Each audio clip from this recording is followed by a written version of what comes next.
Very good evening student. बेटा class start करेंगे current affair की। आज है 4 दिसंबर और आज के दिन जितने भी करंट के अच्छे क्वेश्चन आपके एग्जाम के पॉइंट ऑफ व्यू से जो बने हैं वो सारे के सारे क्वेश्चन उनके स्टैटिक पॉइंट के साथ आज हम कंप्लीट करेंगे। ओके, तो देखिए ये रहा फर्स्ट क्वेश्चन। वह पहली महिला अफसर कौन बनी है जो भारतीय नौसेना में युद्ध पोत के कमान संभालेंगी, है ना। Who is the first women officer to command a warship in the Indian navy. तो वॉरशिप में बेटा, वॉरशिप जो हमारा होता है ना उसको युद्ध पोत बोलते हैं, जो कि लड़ाई करता है। ऐसा शिप जो लड़ाई करता है, युद्ध में उतरता है, उसको बोलते हैं क्या, युद्ध पोत। तो उसको कमांड करेंगी कौन सी पहली महिला। दीपिका मिश्रा, प्रेरणा देवस्थली, मनीषा पाड़ी या दिशा नाइक। आंसर क्या है आप लोगों ने सोचा? दीपिका मिश्रा, प्रेरणा देवस्थली, मनीषा पाड़ी या दिशा नाइक। मैं बता रहा हूं, आंसर इज प्रेरणा देवस्थली। प्रेरणा देवस्थली ये महिला, ये पिक्चर आप देख रहे हैं, ठीक है। तो ये हैं भारत की पहली महिला अफसर हैं जो भारतीय नौसेना में युद्ध पोत की कमान संभालेंगी। पहली महिला हैं प्रेरणा देवस्थली, ठीक है। ये नेवी की कमांडर ये बनी है और युद्ध पोत जो है उसको कमांड देंगी। ये युद्ध पोत कहाँ का? ये गोवा के अंदर है बेटा। कौन सा युद्ध पोत है ये भी मैं आपको बता दूं। गोवा में वॉरशिप का नाम क्या है? गोवा में वॉरशिप है INS त्रिकंद। INS त्रिकंद, त्रिकंद, INS त्रिकंद, ये है वॉरशिप।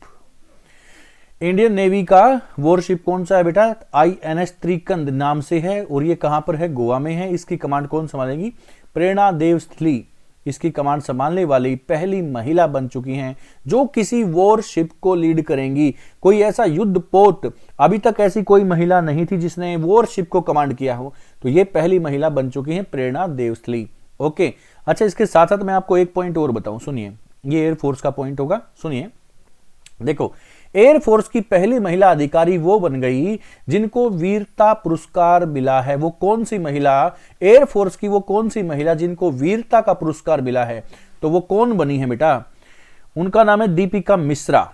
ये जो दीपिका मिश्रा है ना, ये सबसे फर्स्ट पॉइंट है। ये एयरफोर्स की पहली महिला ऐसी बनी जिनको वीरता पुरस्कार मिला। वीरता पुरस्कार, इन सबको नोट करते हुए चलना है पॉइंट्स को आपको, ठीक है। वीरता पुरस्कार किसको मिला? दीपिका मिश्रा को मिला। ये एयरफोर्स की हैं। प्रेरणा देवस्थली वॉरशिप को कमांड करने वाली फर्स्ट लेडी ऑफिसर बनी है और ये गोवा में होगा। ये वॉरशिप को कहां पर है? ये गोवा के अंदर है ना। वॉरशिप का नाम क्या है? त्रिकंद। मैं गोवा के बारे में स्टैटिक पॉइंट आपको बताऊंगा अभी, सुनिए। गोवा के अंदर बेटा, गोवा का जो वहां का फोक डांस है, गोवा का फोक डांस आप मुझे बता सकते हैं? गोवा का फोक डांस है मांडी। गोवा का फोक डांस है मांडी, ठीक है। गोवा के अंदर नदियां कौन सी हैं? मांडवी और जुआरी। मांडवी और जुआरी, ये दो नदियां हैं गोवा की। ओके, मांडवी और जुआरी। देखो, ये मांडवी नदी के पास ही वहीं पर जो फोक डांस है वहां का वो मांडी है ना, उसी के नाम से आप जान पाओगे। ओके, राजधानी कौन सी है? पणजी है। राजधानी कौन सी है? पणजी है, ठीक है। गोवा के अंदर जो नेशनल पार्क है वो है महावीर। महावीर नेशनल पार्क है बेटा, ठीक है। गोवा के अंदर कौन सी ट्रेन वहां चलती है? वहां पर कोंकणी रेलवे चलता है। कौन सी? कोंकणी रेलवे। आपसे पूछेगा कोंकणी रेलवे क्या गोवा में चलती है? यस, चलती है। कोंकणी भारत की एक भाषा भी है, कोंकणी भाषा भी है। कोंकणी रेलवे गोवा तक जाती है जिसका हेड ऑफिस पहले पणजी बताया जाता था, है ना। तो पणजी उसका हेड ऑफिस आप कर सकते हो। कोंकणी रेलवे किधर चलती है? ये गोवा तक चलती है। ओके, गुजरात से गोवा तक ये कोंकणी रेलवे आप कह सकते हो। इसको कोस्टल एरिया जो है ना, कोस्टल एरिया में कोंकणी रेलवे हम वहां चलती है गोवा के अंदर, ठीक है। चलो आगे बढ़ते हैं क्वेश्चन नंबर 2 पर। हाल ही में भारतीय नौसेना दिवस कब मनाया गया? Recently when was Indian navy day celebrated? On 4 December. Answer is 4 दिसंबर। 4 दिसंबर को भारतीय नौसेना दिवस मनाया गया था, है ना, मनाया गया है। अभी 4 दिसंबर को नौसेना दिवस मनाया गया है आज। ओके, और ये दिवस कब से मनाया जाता है बेटा? ये दिवस मनाया जाता है जब से हमने पाकिस्तान को 1971 में पाकिस्तान को हराया था, पाकिस्तान को हराया था इस युद्ध में। तो इसके बाद हमने जो पाकिस्तान को हराया और जो ईस्टर्न पाकिस्तान था उसका नाम किया बांग्लादेश। उसके बाद से हम ये दिवस मनाते हैं, है ना, उसके बाद से हम ये दिवस मनाते हैं। उसमें नौसेना का जो ऑपरेशन किया था, नौसेना के ऑपरेशन ट्रीडेंट की उपलब्धियों को याद करने के लिए दिवस मनाया जाता है। नौसेना यानी कि भारतीय जो नेवी है, तो नेवी की जो फोर्स है उसका ऑपरेशन कौन सा था? ट्रीडेंट। तो ऑपरेशन ट्रीडेंट की याद के लिए, ऑपरेशन ट्रीडेंट की याद के लिए 4 दिसंबर को भारतीय नौसेना दिवस मनाया जाता है। आपसे पूछ सकता है सीधा सीधा क्वेश्चन, कौन से ऑपरेशन को याद करने के लिए मनाया जाता है? तो ऑपरेशन ट्रीडेंट उस समय 1971 में पाकिस्तान के खिलाफ हमने स्टार्ट किया था और उसी दिन को याद करने के लिए 4 दिसंबर को नौसेना दिवस मनाया जाता है। इंडियन नेवी डे सेलिब्रेट करते हैं इस दिन। ओके, देखो इंडियन नेवी के बारे में थोड़ा सा मैं बताऊं। भारतीय नौसेना की स्थापना जो अंग्रेजों की जो ईस्ट इंडिया कंपनी थी उसके द्वारा सबसे पहले की गई थी। कब? 1612 में। 1612 में इंडियन नेवी की स्थापना अंग्रेजों के द्वारा की गई थी भारत के अंदर, है ना। आइए, ये इंडियन नेवी से इसका हेड ऑफिस की तरह बेटा ये है नई दिल्ली में। हेड ऑफिस नई दिल्ली में, इंडियन नेवी का हेड ऑफिस नई दिल्ली के अंदर होगा। और फिलहाल इंडियन नेवी के हेड कौन है बेटा? इंडियन नेवी का जो प्रमुख होता है ना उसको बोलते क्या है? इंडियन नेवी के प्रमुख को बोला जाता है एडमिरल। क्या बोलते हैं? एडमिरल। तो इंडियन नेवी के हेड कौन है बेटा? एडमिरल कौन है अभी? Admiral R Hari Kumar. Admiral R Hari Kumar. Admiral R Hari Kumar ये हेड है, ये एडमिरल है नौसेना के बेटा अभी, ठीक है। तो ये चीजें आपको कर लेनी है, साथ साथ में स्टैटिक पॉइंट मैंने आपको बताए। क्वेश्चन नंबर 3 पे चलते हैं। देखो इंडियन नेवी के बारे में यहां पर भी आपके सामने लिखे गए हैं। देखिए इंडियन नेवी स्टैब्लिश्ड इन 1612, ठीक है। 1612 में जो ईस्ट इंडिया कंपनी आई थी, अंग्रेजों की ईस्ट इंडिया कंपनी जो थी वो भारत में आ गई थी बेटा। भारत में कब आई थी वो? 1608 में, है ना। 1608 में उसने अपनी फैक्ट्री कहां पर स्थापित की थी? सूरत में। सूरत में अंग्रेजों ने अपनी फैक्ट्री लगाई थी फर्स्ट, लेकिन कुछ समय बाद सूरत में उन्होंने वो फैक्ट्री बंद करनी पड़ी क्योंकि जहांगीर रूल कर रहा था उस समय। जहांगीर ने इजाजत नहीं दी तो उन्होंने वहां फैक्ट्री बंद की। फिर अंग्रेजों ने 1611 में जो अपनी व्यापारिक फैक्ट्री है, जहां से यातायात, जहां से ट्रांसपोर्ट करके वो माल लेके जाते थे, लाते थे, तो वो कहां पर वो फैक्ट्री लगाई थी बेटा? वो फैलाई थी फिर मसूलीपट्टनम में। मसूलीपट्टनम, ठीक है, मसूलीपट्टनम। इंग्लिश में लिख दूं, मसूलीपट्टनम। मसूलीपट्टनम, ओके। ये किधर है? मसूलीपट्टनम इन तमिलनाडु। तो तमिलनाडु में ये फैक्ट्री लगाई 1611 में। जहांगीर से वो इजाजत प्राप्त करने में सफल रहे इन 1613। तो 1613 में एक बार फिर से अंग्रेजों ने सूरत में ही ये फैक्ट्री लगाई थी, ठीक है। तो सूरत से काम करना उन्होंने अपना स्टार्ट किया। तो इसी दौरान बीच में 1612 में उन्होंने इंडियन नेवी की स्थापना कर दी थी। अंग्रेजों की ईस्ट इंडिया कंपनी ने स्थापना कर दी। इसका हेड ऑफिस है नई दिल्ली और एडमिरल है आर हरि कुमार करंट में, ओके। चलो आगे बढ़ते हैं। क्वेश्चन नंबर 3, समलैंगिक गतिविधियों पर प्रतिबंध किस देश के द्वारा लगाया गया? Which country has banned homosexual activities? Answer is Russia.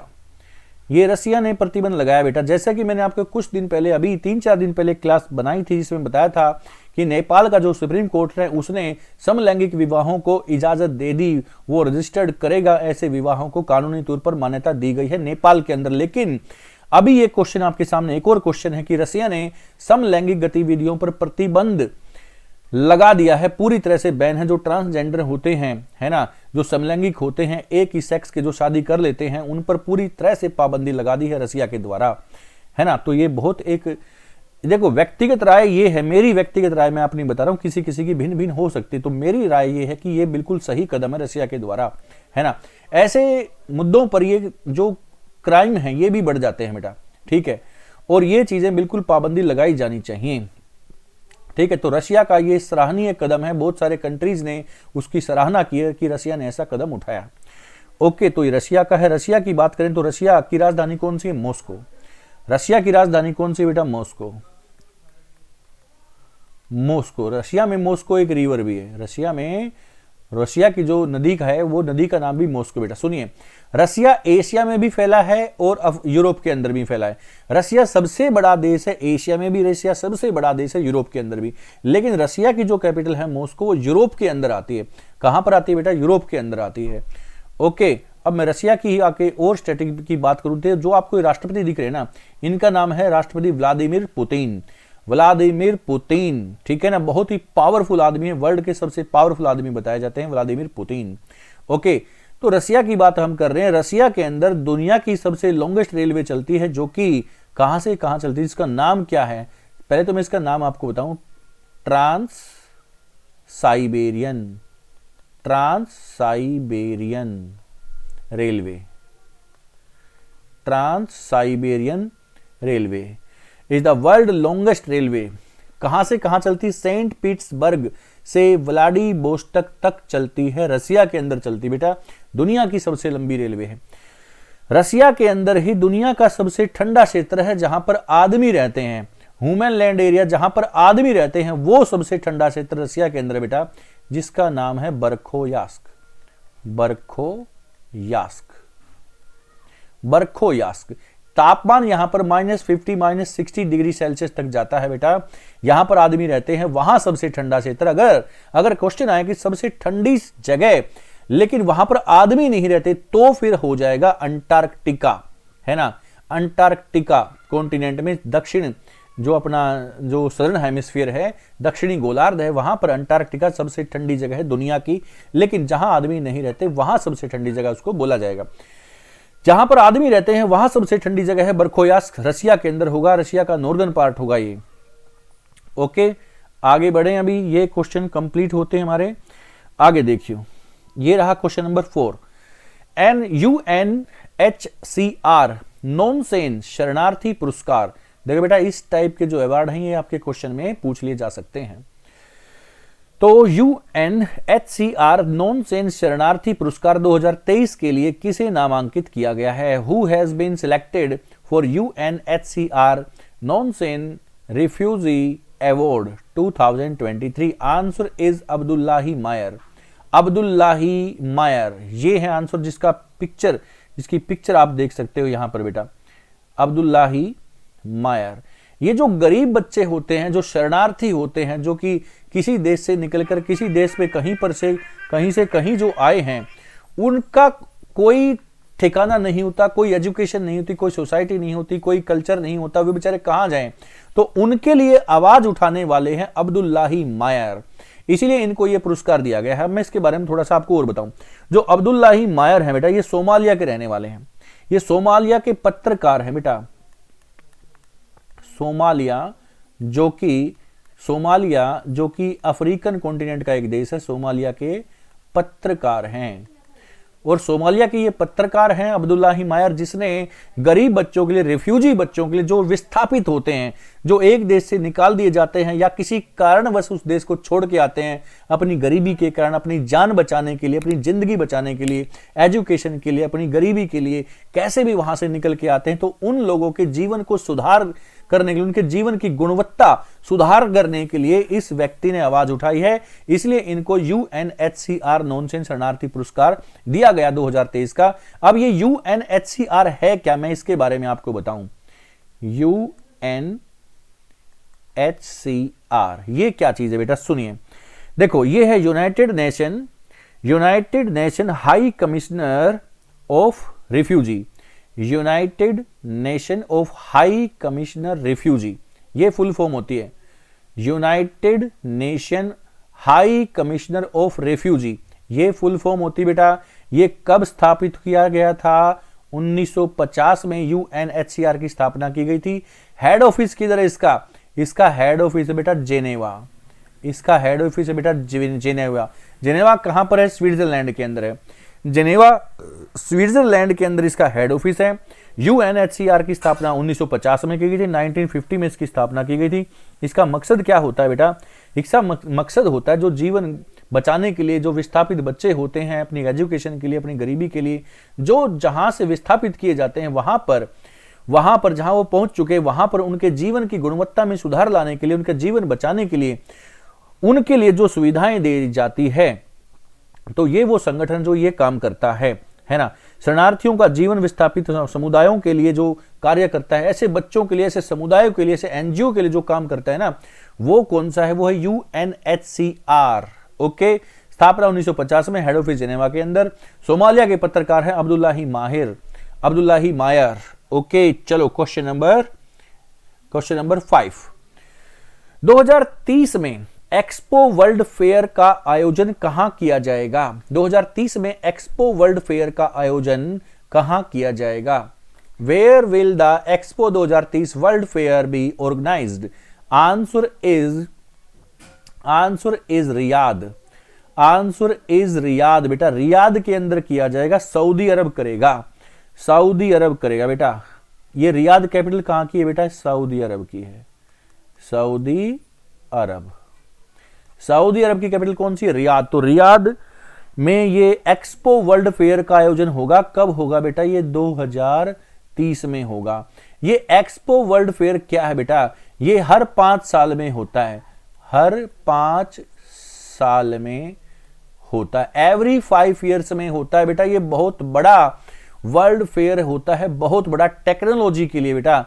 Technology का बहुत बड़ा वर्ल्ड फेयर होता है एक्सपो वर्ल्ड फेयर। सभी देश इसके लिए पड़े रहते हैं कि हमारे देश में हम करा ले, लेकिन अब की बार जो जिम्मेदारी मिली है वो सऊदी अरब को मिली है एक्सपो वर्ल्ड फेयर की। सऊदी अरब की राजधानी कौन सी बेटा? रियाद।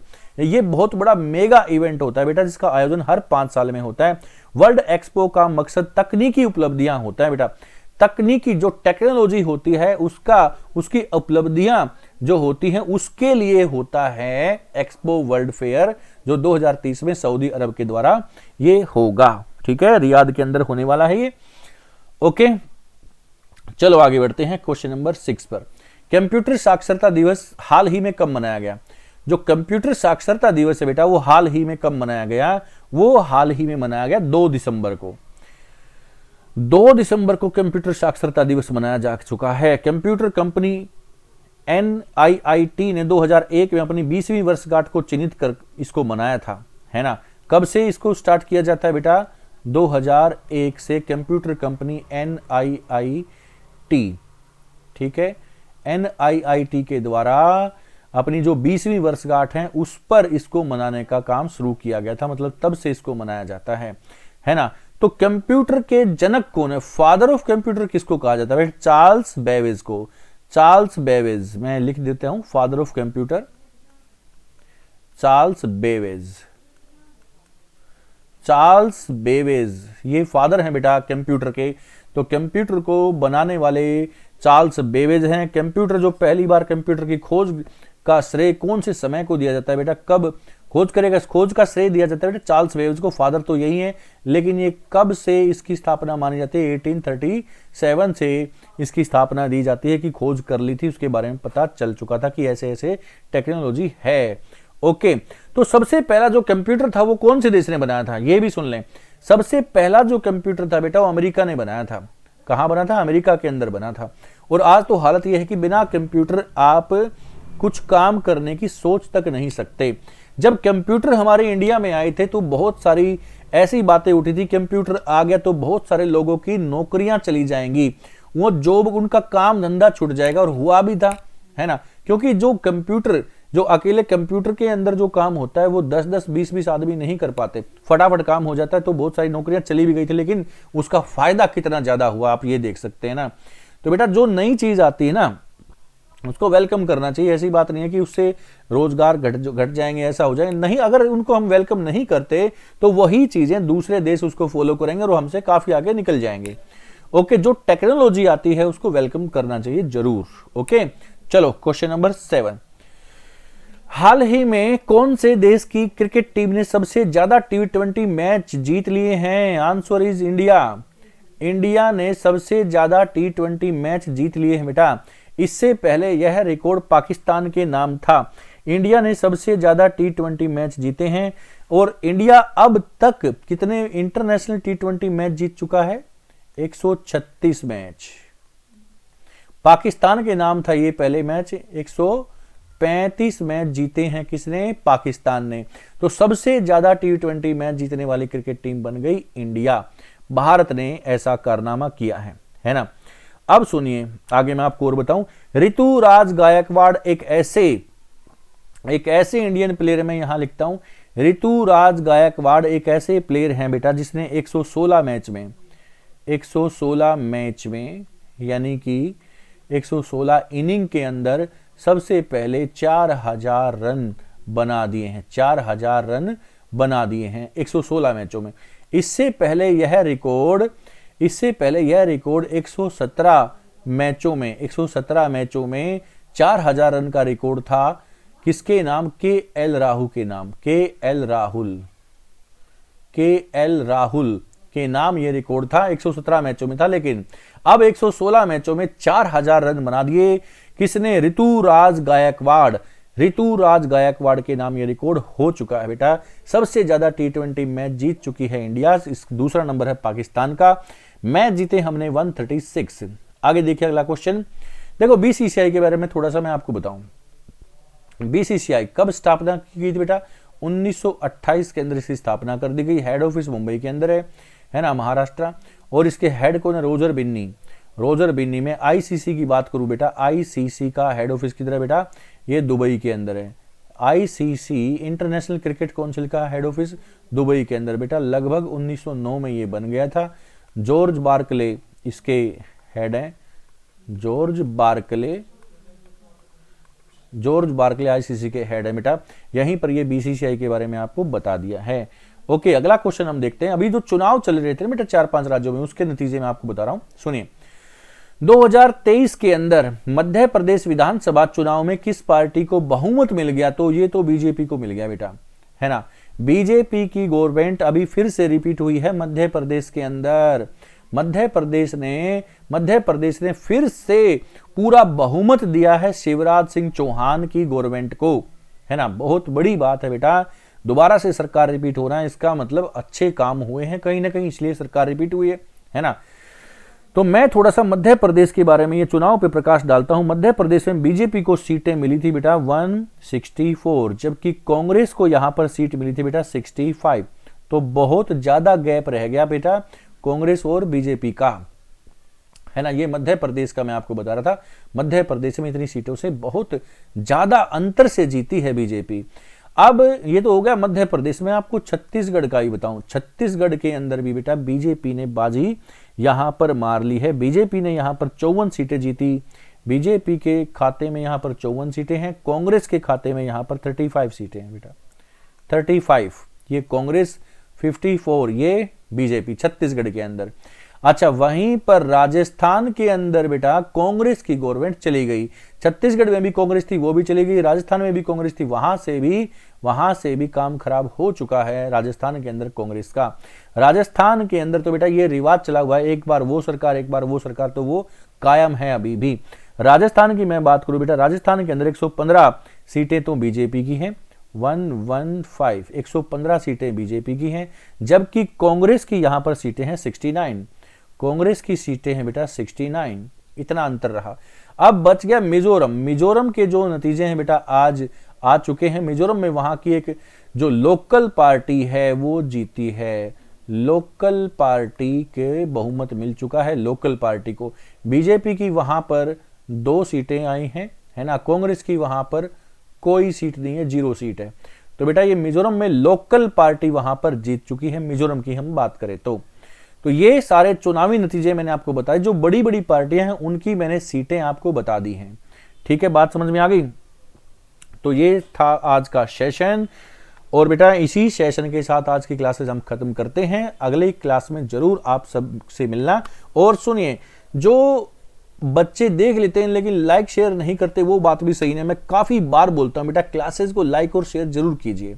जो चीजें, जो कंटेंट मैं आपको देता हूं वो सबसे एडवांस होता है वो कंटेंट, ठीक है। बाकी जगह आप देखोगे 2-2 3-3 दिन बैक चला होता है काफी चीजें, और वो हिस्ट्री ज्योग्राफी से रिलेट करके भी वहां पर आपको नहीं प्राप्त होता है ना। तो क्लासेस को बेटा लाइक और शेयर जरूर किया करो, किसी बच्चे के पास भेजो, है ना। कोई भी पढ़ने वाला बच्चा है उसको क्लासेस जरूर मिलनी चाहिए हमारी, ठीक है।